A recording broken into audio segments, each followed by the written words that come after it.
Hello friends, आज हम लोग मराठी अक्षर भारती इयत्ता 10वी का लेसन नंबर 16 स्वप्न करू साकार इसके क्वेश्चन एंड आंसर स्टडी करेंगे। प्रश्न 1, खालील शब्द समूहांतील संकल्पना स्पष्ट करा। नीचे जो वर्ड्स दिए हुए हैं उनमें क्या कंसेप्ट, क्या आइडिया बताई गई है उसको क्लियर कीजिए। अ, श्रम शक्तीचे मंत्र। श्रम यानी मेहनत, शक्ति यानी ताकत, मेहनत की शक्ति का मंत्र। मंत्र होता है सेक्रेड हिम्स, जिसको बार बार दोहराया जाता है। तो इसमें क्या कंसेप्ट, क्या आइडिया है? तो शेतात राबणारे शेतकरी, खेत में मेहनत करने वाले किसान, यंत्रांवर काम करणारे कामगार, यंत्र मशीन्स पर काम करने वाले वर्कर्स व कष्टकरी और मेहनत करने वाले लोग, या श्रम शक्तीमुळे देशाची प्रगती होते। इनकी मेहनत की ताकत की वजह से देश की तरक्की होती है, प्रोग्रेस, डेव्हलपमेंट होता है। यालाच श्रम शक्तीचे मंत्र म्हटले आहे।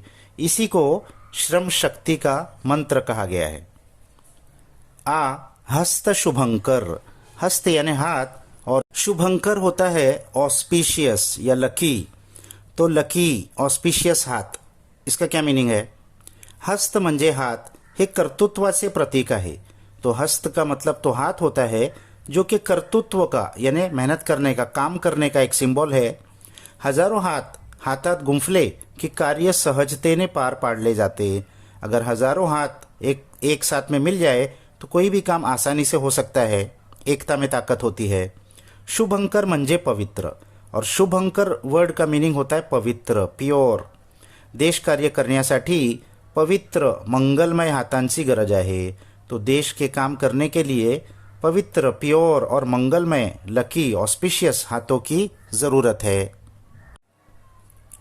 ई है आभाळावर उत्क्रांतीचा घुमवूया ललकार। आभाळ यानी आसमान, उत्क्रांति रेवोल्यूशन, ललकार अनाउंसमेंट, डिक्लेरेशन। तो आसमान तक हमारे रेवोल्यूशन की अनाउंसमेंट कर देना है। तो इसका क्या मीनिंग है? उत्क्रांति म्हणजे हळूहळू झालेला योग्य बदल। उत्क्रांति यानी आहिस्ता आहिस्ता किया गया सुटेबल चेंजेस। आपला देश प्रगती पथावर नेण्यासाठी सुयोग्य मूल्ये रुजवणे व जोपासने आवश्यक है। हमारे देश को प्रगति के, प्रोग्रेस के रास्ते पर ले जाने के लिए सुयोग्य मूल्ये यानी सुटेबल वैल्यूज रुजवने, उनको ग्रो करना, व जोपासने और उनको प्रिजर्व करना आवश्यक है, जरूरी है।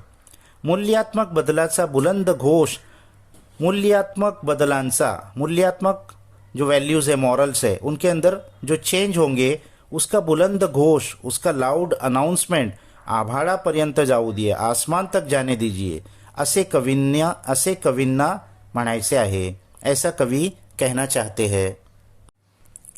प्रश्न 2, आकृतिबंध पूर्ण करा। Complete the following. अ, उत्क्रांतीचा ललकार घुमवणारे घटक। उत्क्रांतीचा ललकार अभी हमने पढ़ा था, रेवोल्यूशन की अनाउंसमेंट करने वाले क्या क्या 3 चीज़ है। तो पहला है हाथातील यंत्र यानी हाथ में जो है मशीन। दूसरा श्रम शक्तीचे मंत्र यानी मेहनत की जो ताकत होती है उसका मंत्र। और तीसरा उद्योगाचे चक्र यानी इंडस्ट्रीज की व्हील्स, यानी इंडस्ट्रीज, मशीन्स और मेहनत, ये 3 चीज़ें हैं जिससे उत्क्रांति होगी, रेवोल्यूशन होगा।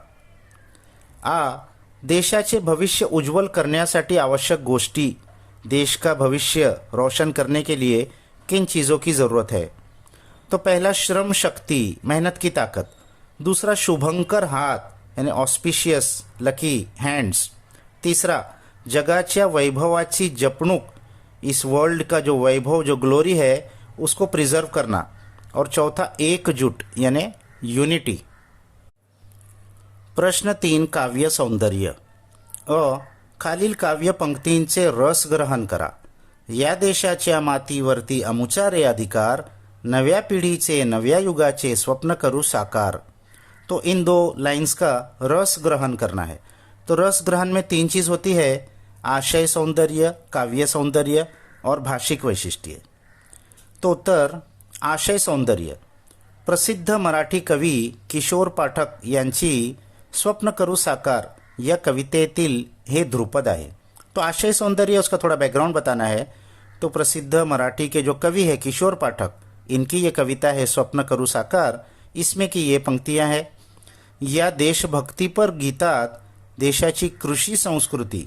इस देशभक्ति से भरे हुए गीत में देश की कृषि संस्कृति यानी एग्रीकल्चरल जो कल्चर है, श्रम प्रतिष्ठा मेहनती लोग और एकात्मेचा यानी एकता का सामर्थ्य, एकात्मतेचे सामर्थ्य यानी एकता की ताकत या मूल्यांचे महत्त्व पटवून देणे, इन व्हॅल्यूज की इम्पॉर्टन्स को समझाना, ही या कवितेची मध्यवर्ती कल्पना है। ये इस पोइट्री की सेंट्रल आइडिया है। तो इसमें central idea of the poem बता दिया। उसके बाद काव्य सौंदर्य। प्रस्तुत ओळींमध्ये कवींनी पहिल्या ओळीत भारतीयांचा मातीवरचा हक्क सांगितला है। तो इस प्रेजेंट ओड़ी में कवि ने भारतीयों का मिट्टी पर जो हक है वो बताया है, यानी हर एक का हक इस मिट्टी पर है।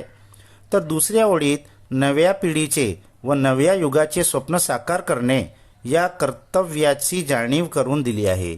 और दूसरी लाइन में नई पीढ़ी के और नए ज़माने का स्वप्न को पूरा करना, सपना पूरा करना, ये हमारा कर्तव्य है, ये हमारी रिस्पॉन्सिबिलिटी है। इसकी जानीव, इसका रियलाइजेशन हमको कराया है। और तीसरा है भाषिक वैशिष्ट्य। भाषा की क्या उसमें खास बात है, तो अधिकार व साकार या प्रत्येक ओळीतील शेवटच्या शब्दातील ध्वनी साधर्म्यामुळे ही यमक प्रधान रचना आहे। तो इसमें यमक यानी राइमिंग वर्ड्स यूज किए गए हैं, जैसे अधिकार। यातील भाषा ओघवती असून ही गेय रचना सुलभ व ओठांत पटकन रुळणारी आहे।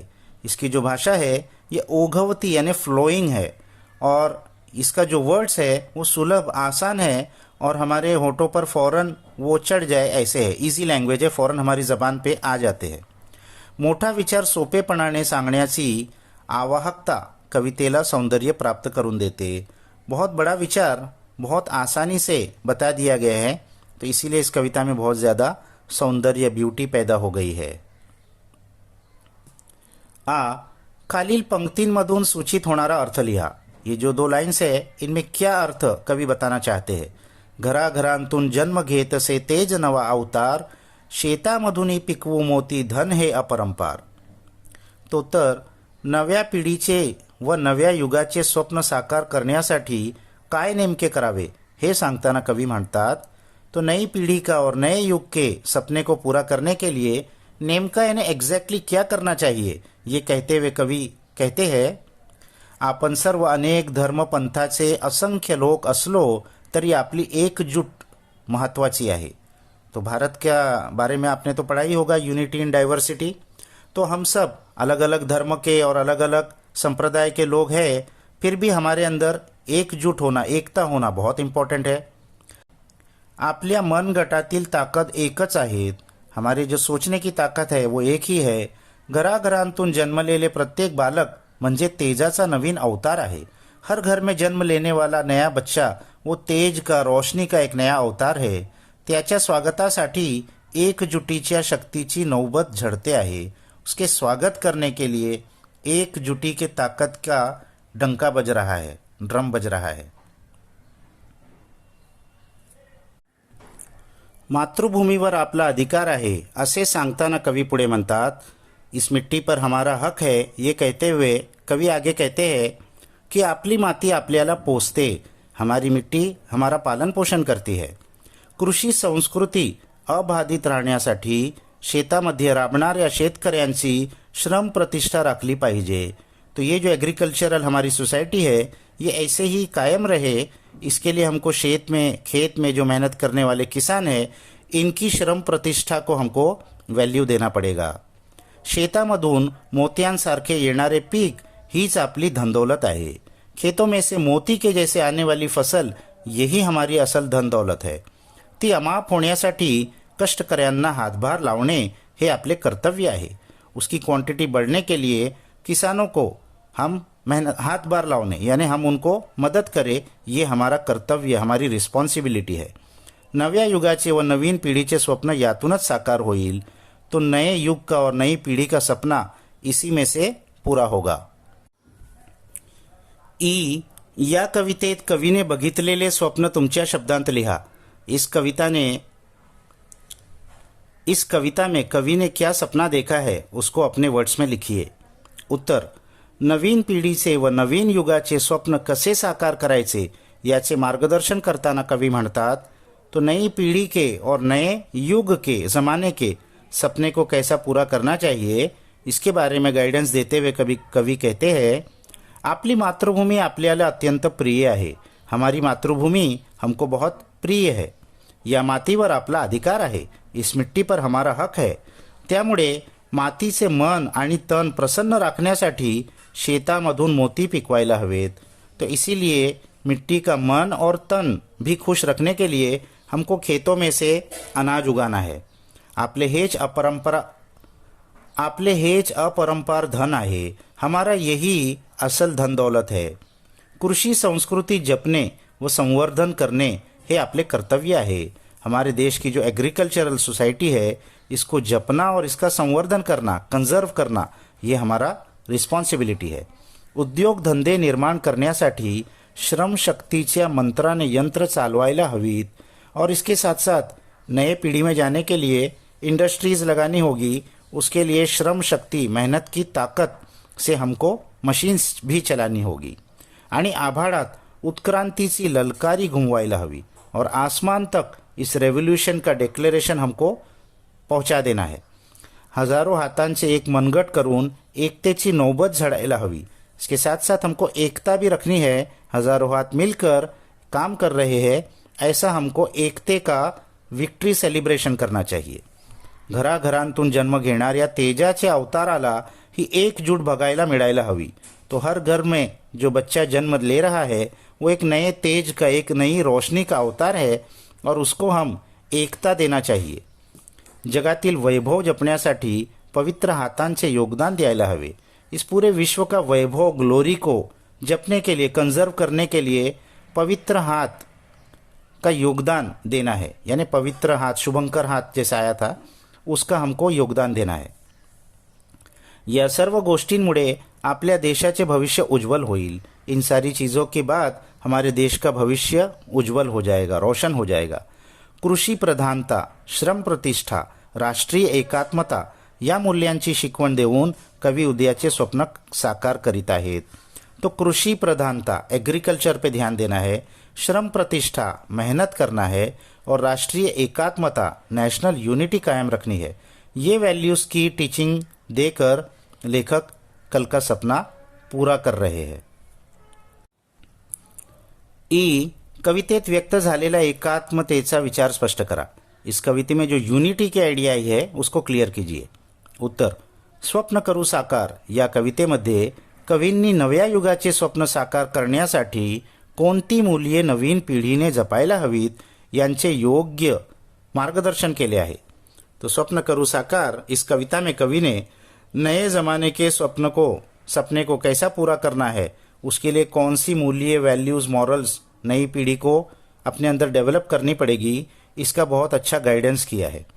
या कवितेत त्यांनी एकात्मतेचा विचार स्पष्ट केला आहे। उसके अंदर की एक आइडिया जो बहुत इम्पॉर्टंट है वो है यूनिटी। भारताचे भविष्य उज्ज्वल करायचे असेल, अगर भारत का भविष्य रोशन करना है तो राष्ट्रीय एकात्मता साधायला हवी। तो नेशनल यूनिटी हमको कायम रखनी पड़ेगी। भारतात अनेक धर्म, पंथ नांदतात। भारत में अलग अलग धर्म और पंथ के लोग बसते हैं। त्यांची अतूट एकात्मता भविष्य घडवू शकते। अगर ये एकजुट हो जाए तो भविष्य हमारा अच्छा होगा। यंत्र व श्रम शक्ति से मंत्र यांची एकजूट साधने महत्वाची और फिर इसके साथ साथ यंत्र यानी मशीनरी, इंडस्ट्रीज और श्रम शक्ति और मेहनत करके हम यांची एकजूट साधने महत्वाची। ये सब मिलकर जो टूल्स, जो साधने हैं, ये बहुत इम्पॉर्टेंट है तरक्की के लिए। हजारों हाथांची एकता मजबूत असते। हजारों हाथों की जो एकता होती है वो बहुत स्ट्रांग होती है। सर्वांचे एकच कर्तृत्ववान मनगट व्हायला हवे। सबको एक आइडिया पे आना पड़ेगा, एकजूट होना पड़ेगा, सबका मनगट एक होना पड़ेगा। मगच एकजुटीच्या शक्तीची नौबत झडेल, तभी एकजुट की ताकत, यूनिटी स्ट्रेंथ, इसकी नौबत झडेल, यानी इसका विक्ट्री सेलिब्रेशन हम कर पाएंगे। वह दिशा दिशात एकात्मतेची ललकारी घुमेल और हर डायरेक्शन में एकता की एक डिक्लेरेशन घुमेगा। एकात्मतेने आपल्या देशाचे भविष्य उज्ज्वल करण्याचा मंत्र कवींनी कवितेत दिला आहे। तो यूनिटी के साथ हमारे देश का भविष्य उज्जवल रोशन करने का मंत्र कवि ने इस कविता में दिया है।